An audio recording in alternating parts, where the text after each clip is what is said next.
My father disappeared when I was 9 years old. But if I'm being honest, he didn't vanish all at once. He faded, slowly, quietly, in a way that only makes sense years later, when you finally learn to look backward without flinching.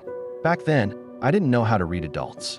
I didn't know how to recognize fear when it hides behind routine. I thought silence was normal. I thought distance was just part of growing up. Now I understand. My father was already leaving long before he walked out the door. In the months leading up to that day, he became strangely precise. He folded his clothes more carefully, double-checked the locks at night. He started waking up earlier, sitting at the kitchen table before sunrise with a cup of coffee he barely touched. Sometimes I'd catch him staring at nothing, not thinking, not daydreaming, just frozen, as if he were listening for a sound no one else could hear. My mother noticed too. I know she did, but she never said anything. She had a way of sensing when questions would only make things worse. The morning he left, autumn felt heavy. Not poetic, not dramatic, just dull and cold. The kind of weather that presses against your chest without warning. He sat on the couch tying his shoes, slowly, deliberately, like every loop of the lace mattered. "You're leaving early," my mother said from the kitchen. "Yeah," he replied. "A lot to take care of." That sentence followed me for years. He looked at me then, really looked, as if he were afraid that if he blinked, I might disappear too. He stood up, walked over, and rested his hand on my head. "Study hard," he said. "That matters." I nodded, already half gone, thinking about school, about friends, about nothing important at all. I didn't know that was goodbye. When I came home that afternoon, the house felt wrong. Not quiet, alert. His jacket was gone.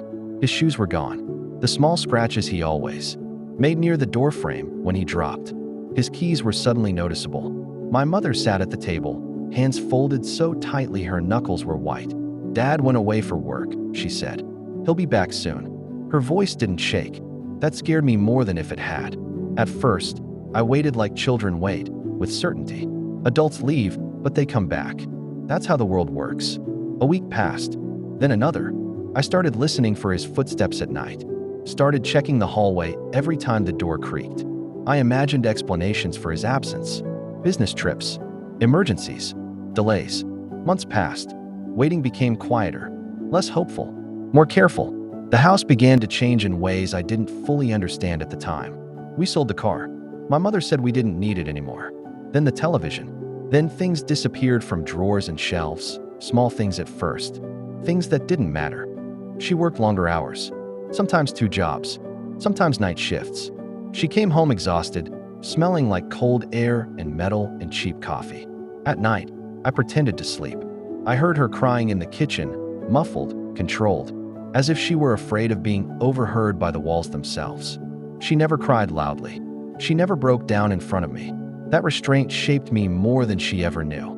At school, I learned how to lie. "Where's your dad?" "He travels a lot." Later, "He works abroad." Eventually, "He passed away." That last version felt like relief. People stopped asking follow-up questions. Teachers softened their voices. Friends didn't push. But every time I said it, something inside me twisted. I hated him. I hated him for leaving, for forcing my mother into quiet heroism, for making me learn adulthood too early. I hated the empty chair at school meetings, the silence during holidays, the way other kids complained about their fathers while I pretended I didn't care.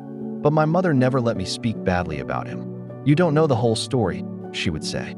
One night, after a particularly long day, I snapped. "Do you?" I asked.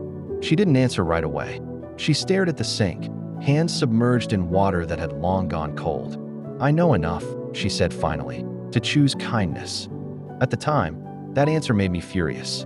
Years later, it saved me. I grew older, taller, harder. I learned how to be independent, how to rely on myself, how not to ask for help. Those skills looked like strength from the outside. Inside, they were armor. Sometimes I dreamed of him, always the same dream. He stood in a doorway. I tried to reach him. My legs wouldn't move. I screamed, but the sound never reached him. I always woke up with the same feeling, abandonment renewed. My mother got sick quietly. First fatigue, then unexplained pain, then doctors who spoke carefully, as if language itself might break something fragile.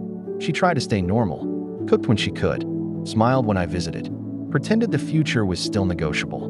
One night, she asked me to sit beside her. "Are you angry at him?" She asked. All my life, I said. She nodded. Good, she whispered. It means you still feel. The day before she died, she asked me to open a wardrobe that had always been locked. Inside were letters, dozens of them, all addressed to my father. None sent. She had written to him for years. About groceries, about bills, about my grades, about her fear, about her hope. She wrote knowing he would never read them. It was the only way I knew how to survive, she said. She died the next morning. At the funeral, I didn't cry. I felt hollow, like someone had scooped everything out and left the shell standing. And then I saw him. Older, smaller, bent by time. He stood apart, hands clasped, eyes fixed on the casket. I walked toward him before I realized what I was doing. You don't have the right to be here, I said. I know, he replied. Afterward, he waited by the gate, like I once waited for him. He told me everything. The debts, the threats, the fear, the choice he was given. Disappear or endanger the people he loved. He changed his name, moved cities, worked anywhere that didn't ask questions, slept in rooms with peeling walls and thin blankets. I watched you, he said, from far away. College, graduation, moments he wasn't allowed to touch. That was my punishment, he said, to stay alive, without being present. He gave me the letter. When I finished reading, he stood. I'm not asking for forgiveness, he said. Then he left. We never rebuilt what was lost, but I stopped carrying hatred like a weapon. Sometimes, understanding is not closure. Sometimes, it's just the end of denial. And maybe, that's enough to finally move forward.